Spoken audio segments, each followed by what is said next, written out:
Mi nombre es Yurani Gómez Rodríguez y les doy la bienvenida a Mujeres desde Adentro, el podcast.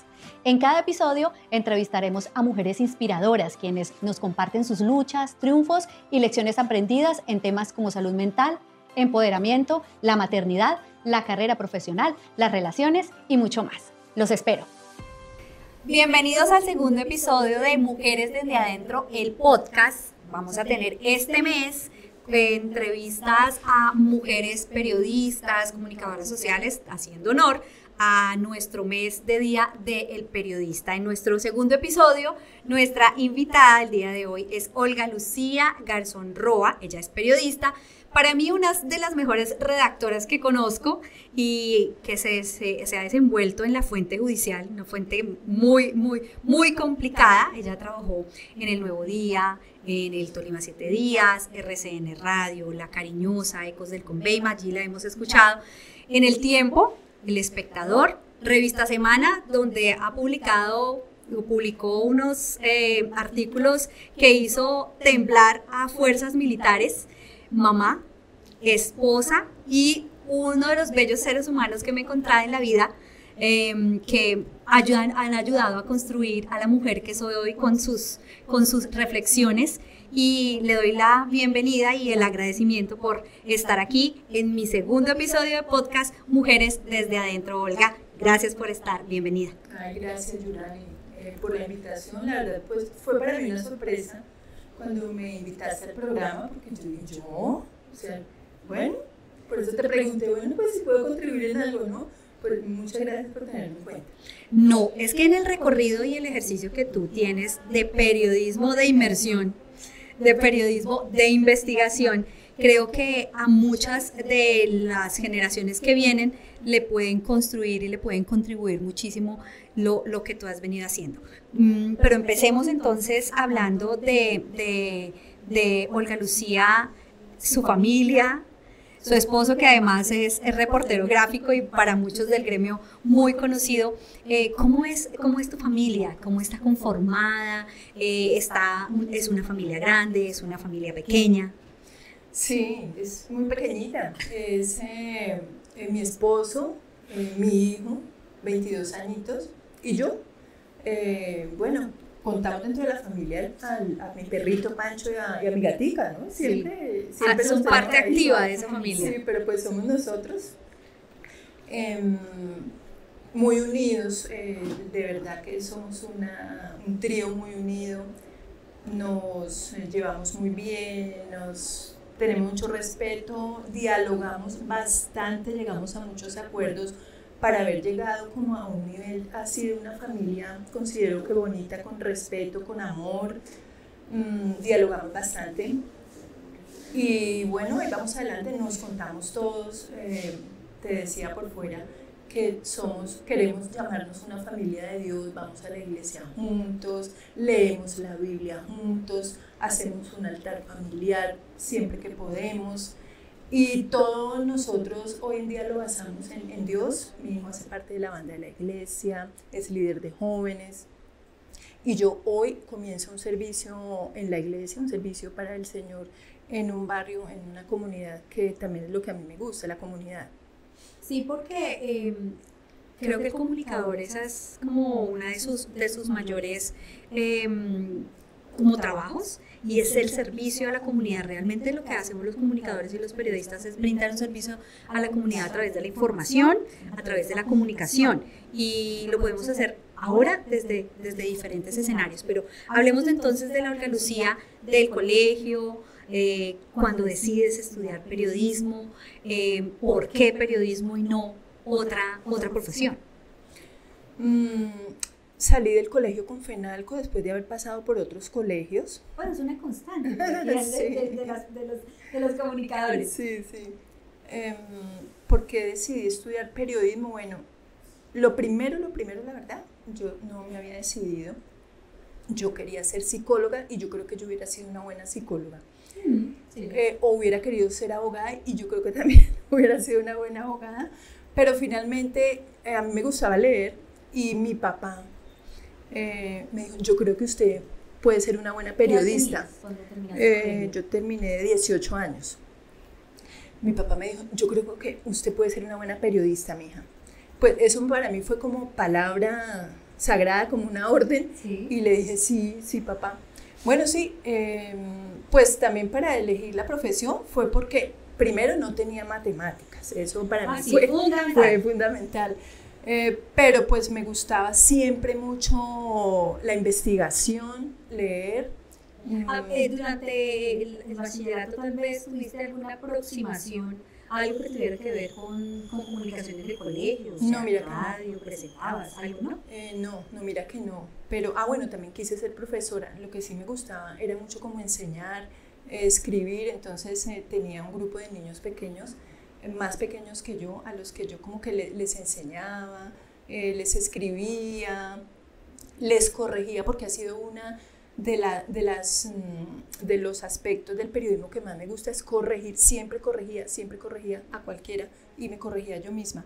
Pero no, mira, pero sí descubrí como que dentro de mí había esa parte de querer investigar, de querer preguntar mucho, de querer entrevistar y de escribir. Entonces, pues más que todo fue eso. Y en el colegio, no sé, en la materia de castellano, sí, era la que destacabas mejor me iba, en redacción, Sí. en escritura, la tilde, la coma Exacto. y demás, todas esas Sí, mira que yo no tuve que aprender como esas reglas, es más, yo no me las sé, que las agudas Ajá. tienen tilde, no, yo digo que yo nací con buena ortografía, yo nunca sufrí por mala ortografía, y cuando había evaluaciones que era que la aguda, que la Sí. esdrújula, a mí me costaba.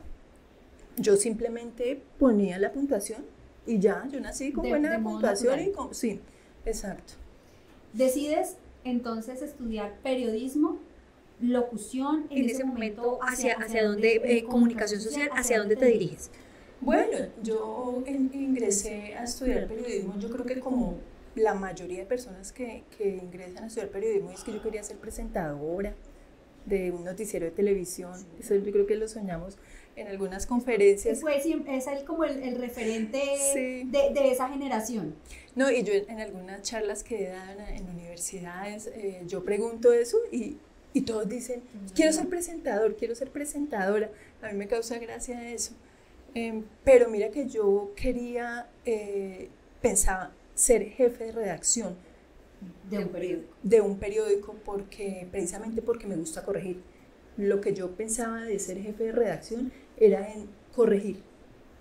Para que saliera perfecto como Sí. son muchos de tus escritos. Pero finalmente la vida te lleva por dónde. Inició en RCN, en Radio Sucesos RCN, el Tolima, Sí. haciendo un reemplazo que fue muy duro porque estaba con un jefe que se llamaba Álvaro Marín y era lo más exigente Estamos hablando de radio. de radio, Ujú. que me rompía las cuartillas, Sí. porque Los cuando papelitos. eso Ajá. todavía escribíamos a Escribíamos máquina. a mano.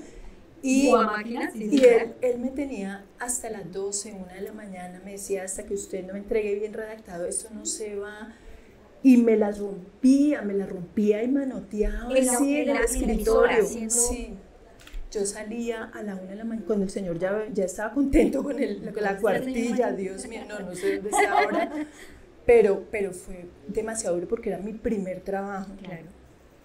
Y finalmente, seguramente lo redactaba bien, me dejaba ir para la casa y a las 5 de la mañana ya tenía que estar en la emisora. Fueron 20 días, fueron terribles, pero pues realmente pues de pronto yo siempre conté con jefes que me exigían demasiado, tal vez por eso yo después me exigí mucho. Sí, Y ya claro. después fui al Nuevo Día. Sí. ¿Están que hablan de qué año? Eso fue en la fundación del Nuevo Día en noviembre de 1992. Sí.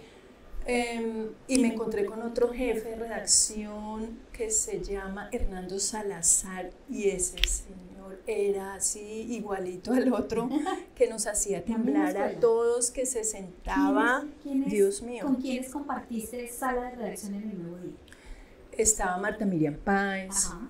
estaba Numa Wilson Pinzón, estaba Juan Pablo, que ahora trabaja en el comité de cafeteros, se me fue el apellido, Margarita Gómez, Margarita Mera, que murió hace poco, María Victoria Herrera, estaba a ver, me acuerdo, los primeros, Herminzo Ruiz, que era el fotógrafo, bueno, se me fueron, Amparo Forero, hay un equipo tan lindo. Siempre eran Éramos como 17, creo, éramos 17 periodistas iniciando. Sí. Había 2 periodistas por página, Sandra San, me acordé ahora de Sandra San. Bueno, pero y éramos un grupo tan hermoso, tan lindo que fue iniciar ese trabajo de periodismo. De la misma generación. Sí. Como con todas las ganas, comenzando, todos estábamos comenzando ustedes y comenzando el periódico. Un reto diario. Sí. Un reto que era también de impacto local, porque era nuestro primer diario y que unió muchísimas fuerzas a nivel económico, sí. que fueron los que finalmente hicieron que el periódico El Nuevo Día se convirtiera en lo que fue en su época dorada, y ustedes ahí juntos de la mano aprendiendo desde cero, o ya tenían una mínima conocimiento, experiencia de cómo funcionaba el periódico, o de plano ustedes llegaban y les explicaban, les hacían, aquí está la hoja en donde se monta, aquí cómo era cómo funcionó esos primeros ejercicios de hacer un periódico en una ciudad como Ibagué, que sabían ustedes que iba a tener tanto impacto? Sí, pues primero que todo nosotros éramos los primeros periodistas que teníamos universidad. Bueno, aparte, los demás eran 100% empíricos. Estaba ya, digamos, María Elsie Morales, que ella sí había estudiado en la universidad, pero digamos ahí en Ibagué casi nadie, eran empíricos, entonces nosotros como que éramos como importantes, digamos, porque veníamos de universidad. Nos llevaron el dueño, Alejandro Galvis, un señor muy amable que ya murió también. Él nos llevó a Bucaramanga, a Vanguardia Liberal, que era el papá, pues, del diario. Darnos la capacitación, pues por supuesto ese era un periódico mucho más grande y de muchos años más, de mucha más experiencia, y estuvimos con los periodistas de Vanguardia y ellos nos empezaron a guiar y nos empezaron a mostrar la rotativa y nos empezaron a mostrar todo. Entonces tuvimos una capacitación como de 15 días y fuera de todo nos pagaron esa capacitación. Sí, fue bonito eso también. Cuando llegamos, entonces ya sabíamos lo que había que hacer, sí, claro. Pues era poco, pero ya sabíamos, por lo menos lo básico. Ya sabíamos diagramar, que nosotros diagramábamos. Bueno, al principio había diagramadores, pero ¿diagramaban en la hojita? En una hoja grande como de papel periódico, sí, grande, como que tenía las márgenes. Sí, diagramábamos y no, como que sabíamos cómo funcionaba, pero pues igual fue duro al principio, pero muy divertido, muy bonito. Uno cuando está empezando todo es novedad, todo es fácil, digo yo. Sí. Pero el jefe de redacción sí, ay Dios mío, eso era una cosa horrible, cómo nos manoteaba, nos hacía temblar del miedo, y los primeros días sacaron gente a las que no le vieron como el perfil realmente de ser buenos redactores. Porque todos temblábamos lo esperaban con la carta afuera de despido. Porque es muy diferente, Olga, hacer radio, sí, hacer medio impreso, hacer televisión, hacer este tipo de entrevistas. Yo me le quito el sombrero a aquellas personas que se dedican a un periódico, que ahora es un poco símil con las personas que trabajan en redes sociales, porque sí, es igual de esclavizante, hay que cuidar mucho la redacción, la inmediatez, no te puedes quedar por fuera. ¿Cómo era el día a día de los periodistas cuando empezaste en el periódico? ¿Qué fuente te asignaron? ¿Y cómo fueron esos primeros encuentros incluso con las fuentes? Porque no sé si estaban tan acostumbrados a las preguntas más extensas que debe hacerse para poder montar una nota periodística para un periódico.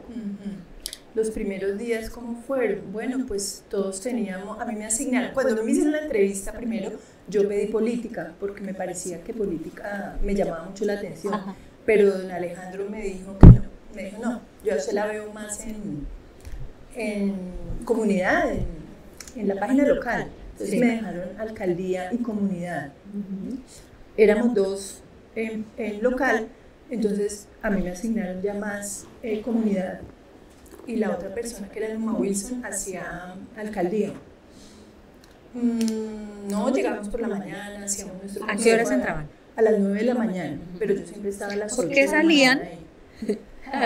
Pues mira, salían, eso casi no salían, 12 de la noche, 11 de la mañana, porque pues como estaban experimentando también la rotativa, entonces a veces la rotativa no funcionaba, los periodistas se atrasaban en la información. Y si salían noticias de última hora, había que montar desmonte y vuelve y monte. Sí, a veces se dejaban espacios por si había algo de última hora y siempre tenía que llenar con algo. Si no lo había, pues se buscaba una noticia nacional y se montaba. Entonces no había que desmontar. Pero sí había que estar pendiente de salir con la información de última hora, pero por lo general el periódico tenía que cerrar a las 6 de la tarde. A las 6 de la tarde tenías que tener... Sí, no. En mi caso, a las 5 de la tarde. Pero yo siempre entregaba 3, 4 de la tarde, yo siempre fui como muy rápida escribiendo, haciendo mi trabajo, además que llegaba muy temprano, y yo a las 3, 4 entonces ayudaba como a otras personas a su trabajo, además como estábamos comenzando, pero era así, era la locura, era el nervio, era la angustia, porque a veces no entraba el internet, bueno, había mucho jalón de pelo. Pero no se dependía tanto de la tecnología. No. La rotativa es solo que entre nosotros, y para recibir, por ejemplo, los indicativos económicos, sí había que utilizar internet, y cuando eso el internet era un cablecito que se conectaba, como una llamada telefónica, a veces no entraba, entonces era lo último, era con lo que se cerraba. Pero, y para las noticias nacionales también, que llegaban de Colprensa, yo me acuerdo. Para eso se necesitaba internet, de resto nos comunicábamos entre nosotros por una red. La red interna. A veces no funcionaba, pero bueno, no. Pero era más que todo, era como el nervio de estar comenzando y de redactar bien. Entonces Hernando nos regañaba muchísimo y era de muchos nervios, la verdad. El jefe Redson era porque todo tenía que salir perfecto. Creo que de ahí la razón por la cual tu redacción es una de las mejores que yo he leído. ¿Cuántos años en El Nuevo Día, Olga? Bueno, pues es que yo duré primero 2 años, pero me aburrí, porque he tenido, no sé si es un defecto o una virtud, pero me aburre mucho la rutina. Sí, y allá sí que se vive rutina, sí. En un periódico. ¿Sí? Bueno, sí, no, porque es que yo siempre decía, uno periodista no tiene tanta rutina, porque tú sabes que amaneces, pero no sabes a dónde tienes que ir en el día. Sí, con quién tienes que hablar, qué noticia hay. Entonces no es tanto la rutina, pero no sé, me aburrí de hacer como en la misma página. ¿Siempre hacías la misma? ¿Durante esos 2 años hiciste la misma? Sí, la misma. Okay. Me aburrí, me fui para Ecos del Conveima, pero hacer radio. Allá tuve como una experiencia no buena y me tocó salirme, apenas estuve como 3 meses y me volvieron a recibir en El Nuevo Día, estuve como año y medio, me volví a salir porque me volví a aburrir, no recuerdo, estuve en RCN Televisión, pero fui la primera corresponsal, sí. Pero eso lo cerraron un tiempo, me quedé otra vez sin hacer nada, me volvieron a recibir en El Nuevo Día. ¿Has tenido varias etapas? Sí, 3 veces. En el periódico. Hasta que el doctor Melo me dijo, no, ya. Ya estaba el doctor Melo. Él siempre estuvo. Sí. Ya eso nadie lo va a coger de escampadera. Pero no era, porque trabajar en el periódico no era sencillo, no era fácil, nunca lo fue, porque es la responsabilidad muy grande. Yo me acuerdo que, por ejemplo, el doctor Melo, uno cometía los errores, llegaba muy temprano, antes de las 9, y le cogía el periódico a uno, le hacía la marquita y se lo dejaba en el puesto. También pasaba lo mismo. Sí. Él era muy estricto, pero nunca se involucraba en el trabajo que se hacía en redacción. Había una diferencia abismal. ¿En qué momento llega la fuente judicial a la vida de Olga Lucía y cuáles fueron esos retos y esos momentos de verdad en donde dijiste, esto me gusta, me voy a meter más, voy a investigar, me voy a meter por aquí, voy a descubrir cosas? Sí, pues fue en una de esos ires y venires míos. La última vez me contrataron no como periodista fija en una página, sino se llamaba rotadora. Entonces yo tenía que ir de página en página. todos los días hacía una página diferente. Y cuando me tocaba hacer judicial, me gustó mucho. Era muy difícil porque había que aprender nueva terminología, Claro. y manejar fuentes muy diferentes a, imagínate, la comunidad, Sí. y manejar otro tipo de fuentes como los comandantes de la policía, del ejército, que la fiscalía, y eran términos. Y más que judicial, me incliné por el orden público, que es diferente. Sí. Una vez me invitó el defensor del pueblo, Santiago Ramírez, que ya murió, me tocaba hacer la página y me invitó a un falso positivo que llaman, como dice, mal llamado falso positivo, aplanadas. Y yo feliz. Nos fuimos en avioneta, fue mi primera vez allá en Planadas. ¿En qué año? Eso tuvo que haber sido, que digo yo, más o menos el 95. Sí, Ok. el 95. Fuimos a Planadas, conocimos el caso, empecé a darme cuenta de que ese era un lugar donde había un grupo armado ilegal, las FARC, Muy fuerte. y de una vez me entró como la inquietud. Conocí a una persona, le pregunté si yo podía hacer una entrevista con un guerrillero, me dijo, deme 15 días y yo le averiguo. A los 15 días me llamó y me dijo, tiene una entrevista con un comandante de la guerrilla. Y ya como una semana después yo fui, me gustó mucho el tema. ¿Quién fue? Jerónimo Galeano. Alias Jerónimo Galeano. Me gustó mucho el tema, me sentí... ¿Estabas en el periódico? Estaba en el periódico. Sí. ¿Fuiste sola? ¿Cómo fue yo. ese día de ese encuentro? ¿Fue en Planadas? ¿Directamente? Yo tuve ¿Cómo fue? que llegar a Planadas. Ujú. ¿Fuiste sola o acompañada? Con Juan, con mi esposo. ¿En ese momento ya eran esposos o no, éramos o trabajaban amigos. juntos? Éramos compañeros de trabajo. Compañeros de trabajo. Ya nos hacíamos miraditas. Ay, coqueto. Sí. Ujú. Fuimos con él, llegamos a Planadas, luego tuvimos que ir a Gaitán. ¿Cómo hacen? O en ese momento, pides permiso, informas a la redacción, informas a la gerencia del periódico, ¿qué te dicen? Ve, no, es peligroso. ¿Cómo lo toman en el periódico? Ah, sí, estaba de jefe de redacción Marta Miriam Páez, Ya estaba había de jefe llegado de Marta. redacción, sí, y el doctor Melo. Entonces ellos hicieron una reunión, miraron como los pros y los contras y vieron que había más pro. ¿Sabes que a mí me veían como alguien, ay, muy tímida, y será que ella sí, será que sí? Que tú eres tranquila. Yo creo que eso es lo que le da a la fuente y no sé, a las personas a las que tú te acercas a buscar esa información como tranquilidad. Sí, no sé, pues Sí, inspiras posiblemente. confianza. Sí, yo creo que sí. Sí, Y dijeron que sí, que listo, vaya. que fuéramos, con quién va a ir. Le dije a Juan que sí, él quería ir, Ajá. porque pues de todas formas tenía un riesgo. Claro, riesgo, Yo sí. sí tenía mucho miedo, porque yo me imaginaba que me iban a secuestrar, Por que me iban a supuesto. matar. Pues como uno escucha hablar tantas cosas, yo me imaginaba que iba a llegar y ellos iban a estar como con los fusiles apuntando, que me iban a dejar allá, me iban a secuestrar o me mataban. Sí. De verdad que yo pensé todo eso. Cuando llegamos allá tuve mucho miedo también. Incluso le dije a Juan, no vayamos si no quiere, porque yo decía, ¿qué tal? Yo soy responsable de la vida de Juan, ¿no? Yo Claro. le pregunté, me dijo, no, él me dio ánimo, me dijo, no, vamos.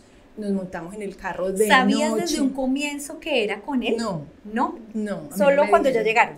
A mí me dijeron, porque yo iba muy nerviosa, o sea, yo iba No, muy pues, ¿quién no? nerviosa, y de noche nos recogieron. Ellos. Había uno que era como ¿cómo se llama? Salen de Un aquí, auxiliador de la guerrilla. Normalmente el periódico coloca su propio transporte, No, nos te fuimos llevan en hasta bus. Planadas. Entonces, en fuimos este en bus. caso, se fueron ustedes dos solitos en bus hasta Planadas. Ujú. Llegan a Planadas y ahí los recogen. Ahí hay un señor que me dicen que es el contacto, él me recibe, luego me dice hay que esperar a que sea de noche, que viene no sé qué señor por nosotros, supongo que era de allá, la verdad no sé, yo creo que sí era de allá. Nos recogen y lo primero que nos dicen es tranquilo, yo creo que me vieron los nervios, tranquila, quiere un aguardiente. Yo dije, no, me van a emborrachar, seguro que me van a ¿Qué emborrachar dice? para ¿Y Juan? matarme.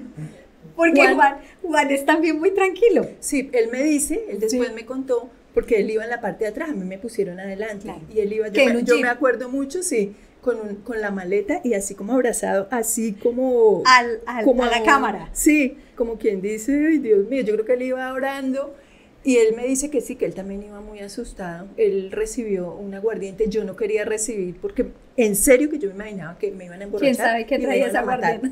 Ay, Dios. Y lo recibí porque también dije, bueno, si no lo recibo de pronto se enojan, me lo tomé. Pero bueno, de ahí en adelante como que me di cuenta que no, que eran personas en las que podía confiar. Sí. Y me dijeron, tranquila.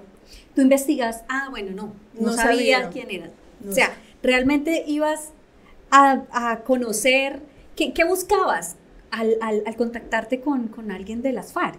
Bueno, mira que, pues ahora que me lo preguntas, ni sé, tal vez conocer porque apenas había escuchado, estaba muy nueva yo en esa fuente, o sea, era nueva, no.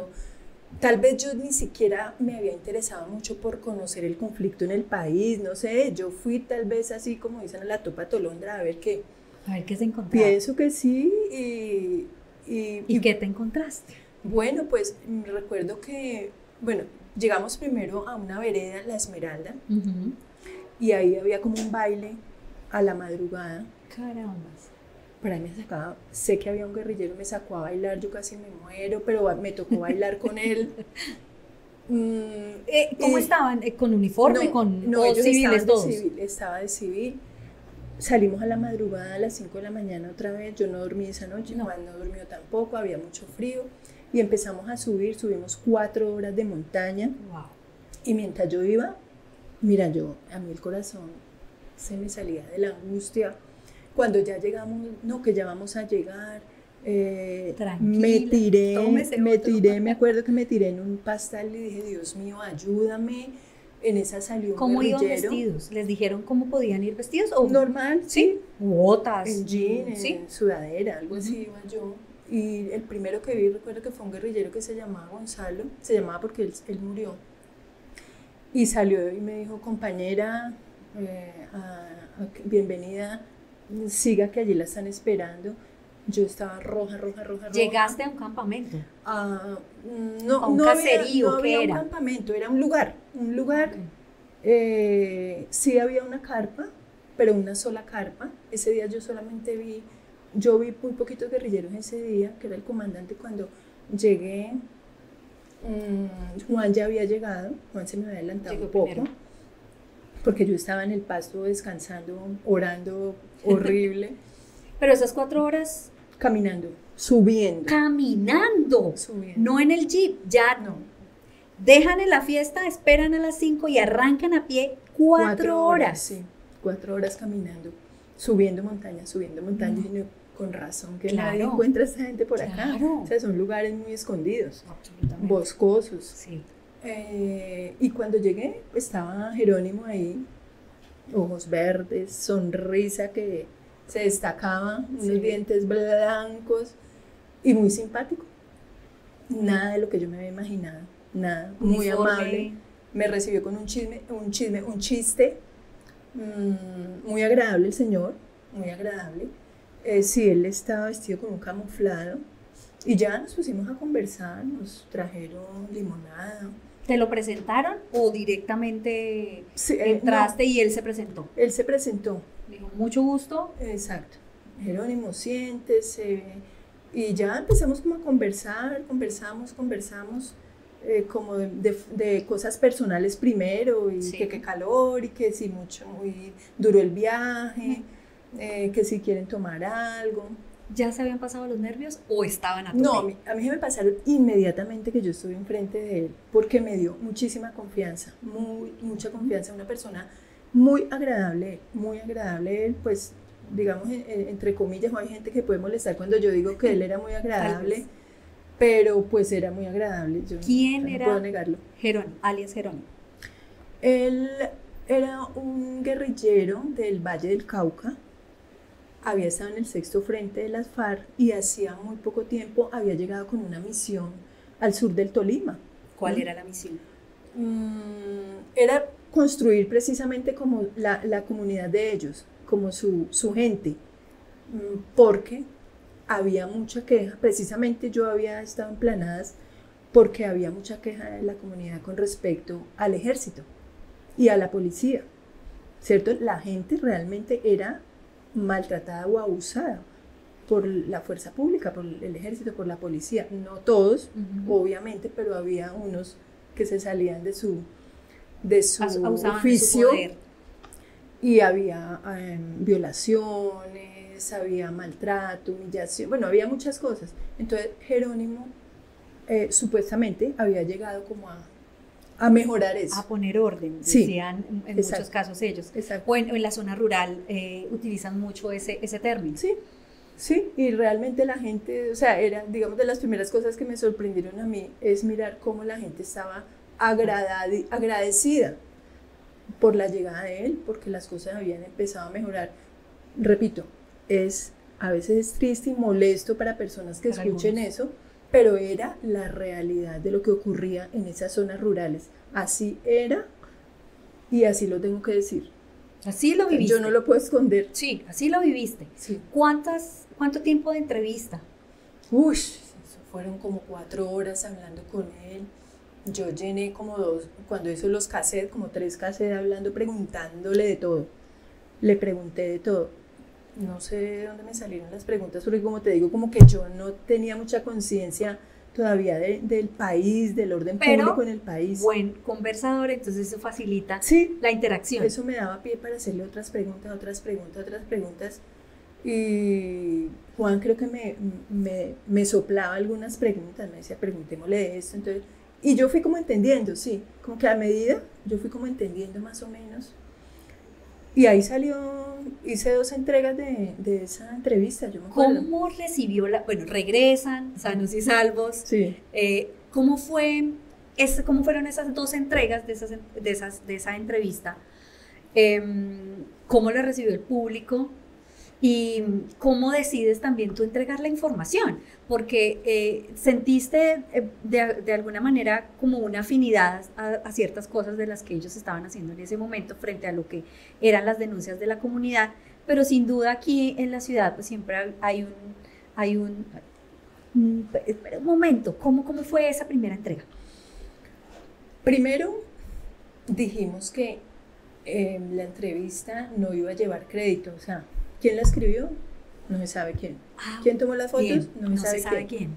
Nadie. El único que sabía era el doctor Melo y Marta. Nadie más sabía. Por seguridad. Por supuesto.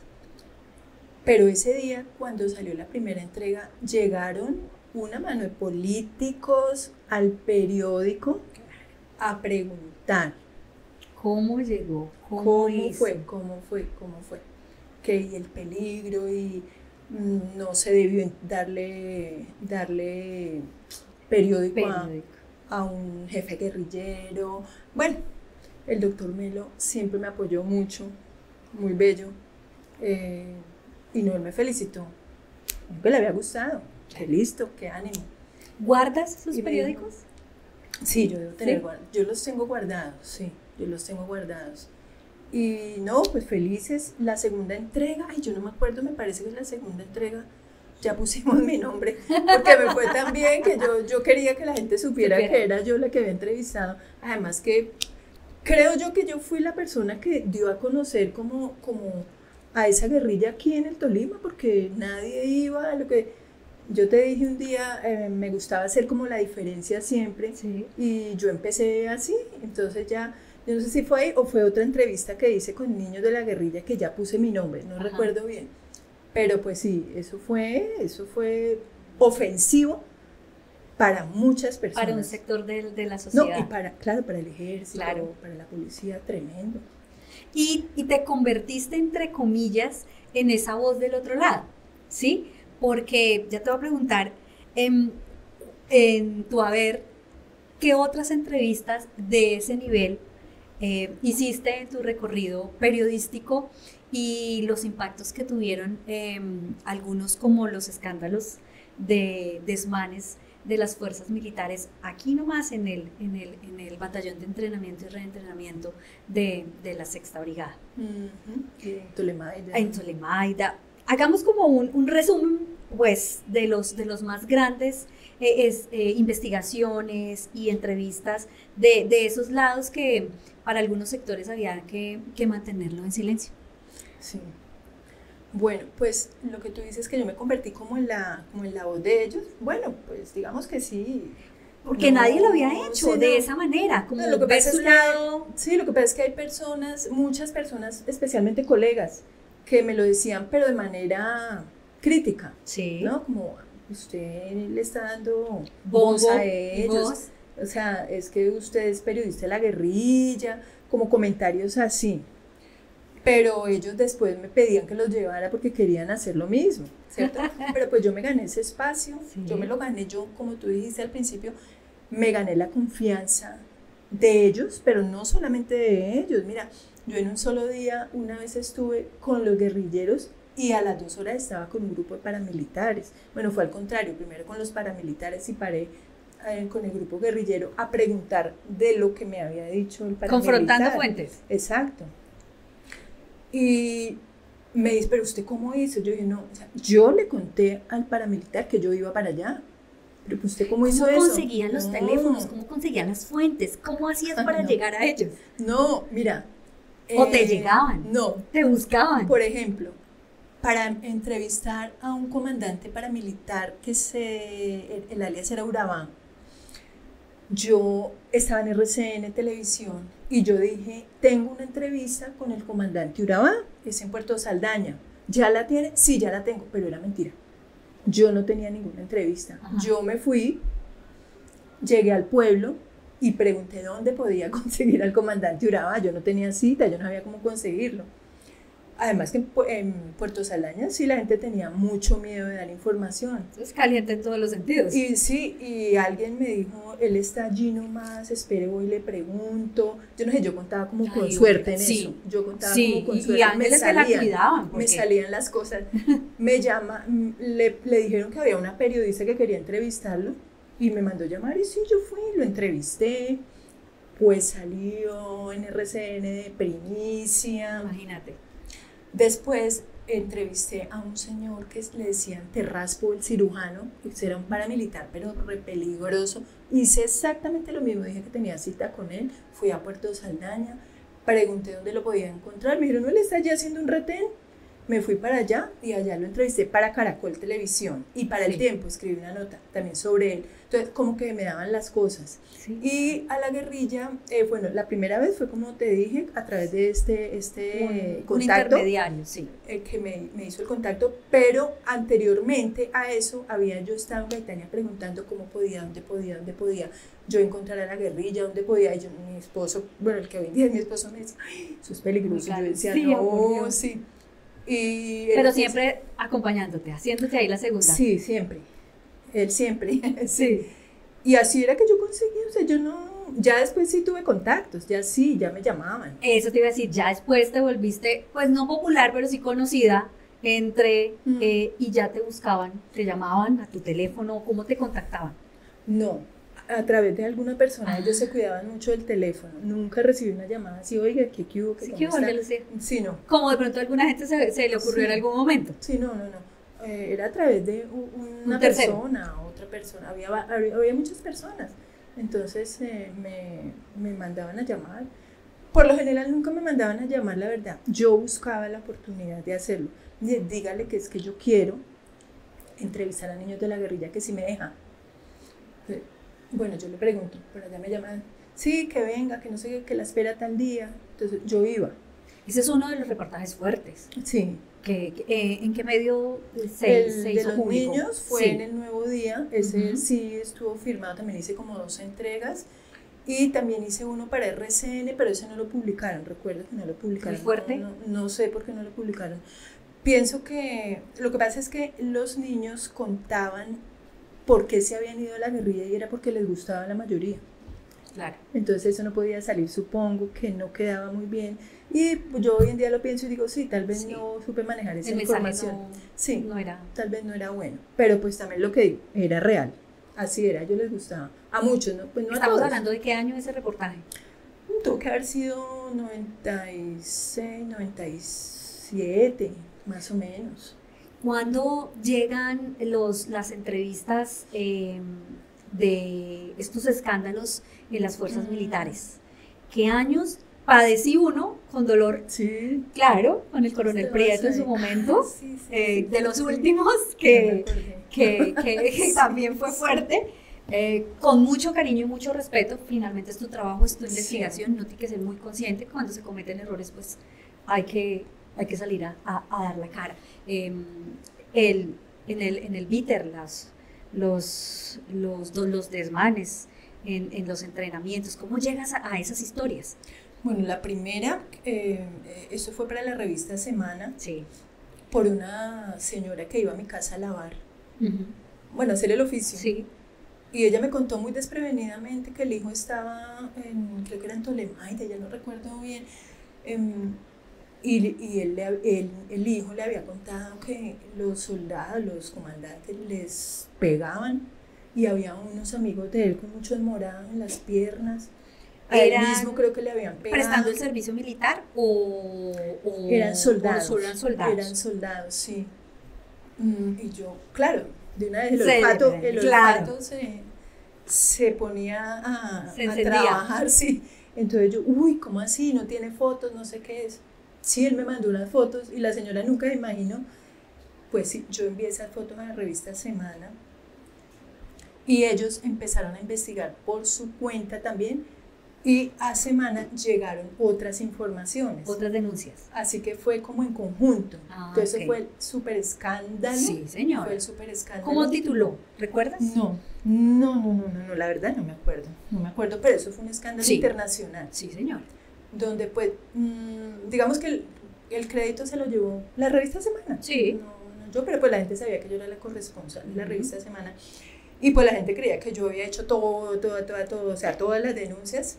La verdad nació como de la mía. Sí. Pero sí llegaron muchas informaciones a Bogotá.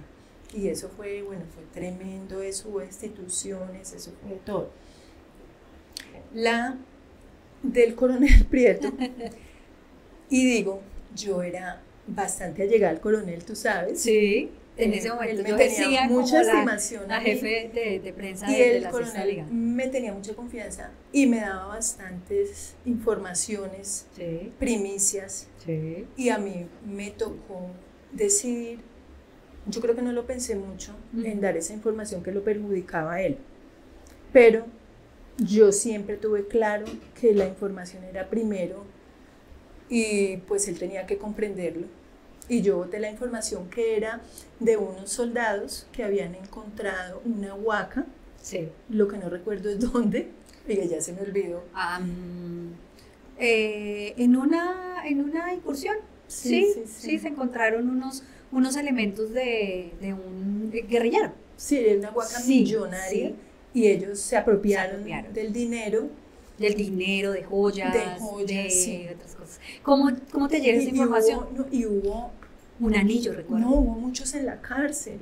Sí. Yo después no sabía yo si lamentarme o alegrarme, porque la verdad no sé, sentí como tristeza porque yo fui a la audiencia y alguna se me arrimó. Que no se confunda con el tema de la huaca, que son dos cosas distintas, ¿no? Este fue otro caso muy parecido, que ellos también encontraron unos elementos que eran de la guerrilla y se apropiaron de ellos.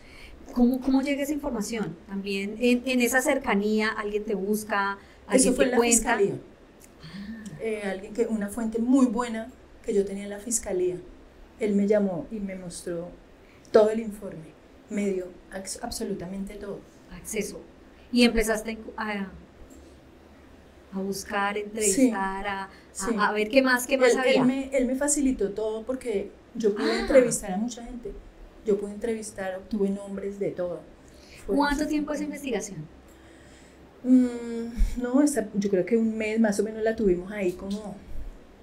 Incluso fuimos a Bogotá a hablar con alguien que le decían Garganta Profunda, me acuerdo. Fuimos y él me dio mucha información en Bogotá. Yo fui hasta Bogotá corriendo como un riesgo, yo me acuerdo, fue de noche también, todo hace de noche, todo a oscuras. ¿Esta también fue en Semana? ¿O fue en El Tiempo? ¿O en El Espectador? Ay, esta fue en El Espectador. Fue en El Espectador. Fue en El Espectador. Cuando te vuelves exitosa en el ejercicio de lo impreso, de las fuentes, de las chivas, de las exclusivas, ¿cómo es el entorno en el que tú trabajas, en el que te desenvuelves? Es decir, tu seguridad, la seguridad de tu familia, los colegas, ¿cómo funciona eso? Bueno, los colegas siempre me hacían como el reclamo de que yo era muy solitaria. Ajá. Y pues yo mi información no la daba a nadie. Entonces a mí nadie me ayudaba con información. Yo lo que me conseguía era por mí misma, porque yo sé que trabajaban en unos grupos, entonces todos se pasaban las noticias, y que nadie fuera a chiviar al otro, que no. Y a mí eso no me interesaba. O sea, yo pienso que cada uno hacíamos un esfuerzo aparte y yo no tenía por qué pasar información que yo había obtenido a nadie. Con tanto esfuerzo. Sí, no. Ahora, que no, se peguen diferente. Sí, y que si alguien me contactaba para ofrecerme información, era porque me tenía confianza y sabía que yo iba a manejar bien la información, porque todo el mundo no lo hace. O hay alguien que no la da, se la dan y no la da. Y no la aprovecha. Exacto. O bueno, eso es decisión de el olfato periodístico de cada uno. Sí. O por no meterse en problemas, Sí, claro, por no también molestar al coronel, conozco muchos casos, conocí. Entonces, ¿en algún momento no te sentiste de pronto traicionando a las instituciones que creemos que son las que son reales, las que hay que darle fidelidad o ese tipo de cosas? Pues yo más que todo me fijaba era como en la comunidad, ¿no? Era la más afectada. Y yo hablaba mucho con la gente, no solamente, digamos, en el caso de la guerrilla, era lo que el guerrillero me dijera, ¿no? O sea, yo primero tenía que confirmar que lo que él me estaba diciendo era cierto, y de esa forma la manejaba, y era la comunidad la afectada, pero siempre venía a la otra fuente, yo siempre venía al ejército porque yo también le sentía cariño al ejército, y una vez un coronel, ¿cómo se llama? Ahora se me olvidó el nombre, me dijo que yo siempre iba a ir a la guerrilla, entonces que me invitaba a Piedras a que mirara cómo los soldados se mataban en el entrenamiento. En el reentrenamiento. Y me invitó, me fui con él, yo le dije, claro, Vamos. Y me fui. Mira, a mí me gustaba, o sea, a mí me daba cariño todo eso. Entonces yo quería también mostrar que no solamente era con la guerrilla, o sea, yo hablo más de la guerrilla de pronto porque tuve mucho acceso allá, hice mucho informe, pero yo sentía mucho aprecio también por las fuerzas militares, por sus historias. Mira, yo sí tenía que llorar con alguien, un policía, un soldadito. A mí me dolía, no era que yo estuviera allá más allá, no, era como que yo trataba de ser muy objetiva. De pronto yo vi mamás de guerrilleros llorar por sus hijos y vi mamás de soldaditos, de policías llorar también. A mí me dolían las dos cosas, era como tratar de ser muy objetiva, nada sesgada. Lo que pasa es que pues sí, obviamente que sale ganando la institucionalidad, obviamente, yo también tenía mucho en cuenta eso. ¿No sentías miedo? ¿Nunca te amenazaron? ¿Te dijeron no saques ese informe o cuídese, llamadas? No, mira que no, yo conté como con eso. El único que así sentí como que medio me advirtió fue ese Terraspo, que él estaba todo encapuchado, todo así. Y después de que le hice la entrevista, porque fue una entrevista horrorosa con las respuestas que él me daba, que realmente yo sentí ganas de vomitar cuando él me hablaba, pero así, literal, sentí ganas de vomitar de lo que contaba, de todo lo que decía. Y él sí me advirtió, si no me gusta la entrevista, como sale, se la ve conmigo. Eso fue como la única vez. Y yo le dije, no tiene por qué gustarle. Yo nunca he tenido problemas con nada. Pero siempre pues dije, uy, Dios santo, pues ojalá le guste al Señor. ¿Y alguna vez alguien se te quejó? O sea, que te hubiese llamado. Además del tema de las fuerzas militares, pues obviamente son denuncias, sí. Pero del otro lado. Pero mira que las fuerzas militares sí me llegaron a llamar a preguntarme cosas, pero nunca pudieron como encontrar algo falso, algo irregular. ¿Sí me entiendes? Siempre, o sea, yo siempre tenía pruebas. Sí, o sea, yo tenía testimoniales sí, y materiales. Sí, exacto. Entonces, ellos se daban cuenta que no había nada, como ningún interés mío, ninguna simpatía mía, no la hubo nunca. Entonces, no sé, nunca tuve ese problema. Una vez sí tuve una, digamos, como medio sustico, fue porque fui a entrevistar a los paramilitares en Puerto Saldaña. Esa es la única vez que no fui con Juan, fui con Germán Camargo. Subimos, yo quería entrevistar al Canario. No sé si oíste hablar del Canario, un paramilitar muy conocido en esa época. Él no estaba el hermano y estaban todos los, no eran en sí paramilitares, llamaban autodefensas porque no eran, no estaban dotados de armas, no eran como campesinos uniformados, miedosos, que salían era como a defenderse de la guerrilla. Ellos estaban armados con fusiles viejos, con palos, con muchas cosas, pero no era nada sofisticado. Pero yo hablé con ellos, hice una publicación en El Nuevo Día y la persona que me contactó me dijo que ellos estaban bravos por la publicación, que necesitaban que fuera la periodista. Pero él se sentó con ellos y les dijo, les voy a leer, vamos a analizar esta información. Si hay algo que la periodista escribió que no sea cierto, yo mismo les traigo la periodista. Pero después de sentarse, de analizar, de leer, ellos tuvieron que quedarse por vencidos, por contentos, porque no había nada que ellos no hubieran dicho. Entonces, fue la única vez así, y bueno, alguna vez me llegó, pienso yo que eran como algunos informantes, no sé, del ejército, porque me llegaron unas niñas al Nuevo Día a preguntarme que yo cómo hacía, que yo cómo iba, que dónde era, que me admiraban, o sea, como que yo dije, esto está raro, que les dijera cómo ir, que cómo llegué, que quién me contactó. Me hicieron muchas preguntas que yo me di cuenta que esto era algo así que no era normal. Yo les respondí normal, les dije que yo no sabía, que yo iba con la cara tapada, que yo no tenía idea de dónde era que iba yo. ¿Y qué crees que era? Yo pienso que era como del ejército, pienso que sí. ¿Para sacarte información? Sí, sí, claro. Bueno, y el hecho de ser mujer en este caso facilitó algunas cosas. En ese tiempo eran más hombres los que cubrían la fuente de orden público, o ya las mujeres habían ganado ese espacio.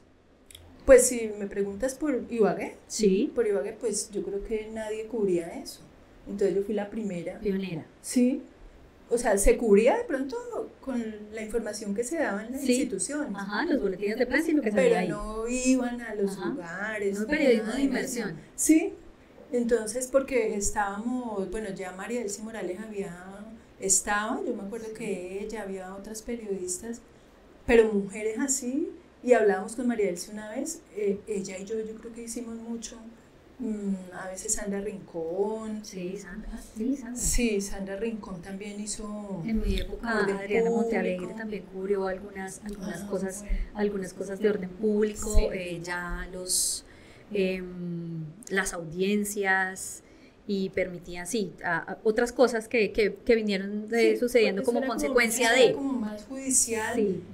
Pero llegar a los lugares, allá éramos, yo creo que, sabes que escribimos un libro con María Elsie. Sí, voy para allá. Sí. ¿Cómo se llama el libro que también recopila muchas de esas historias? Más allá de la línea roja. ¿Por qué la línea roja?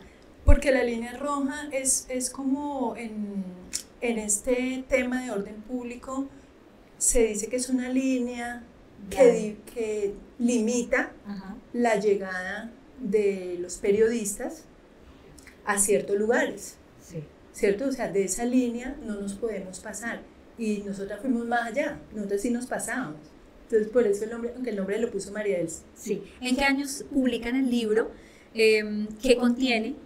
¿Qué historias trae este libro? Todavía creo que lo podemos conseguir de pronto para quienes estén interesados estas historias. ¿Y qué cuenta? Sí, el libro se publica en 2022 y pues se trata de...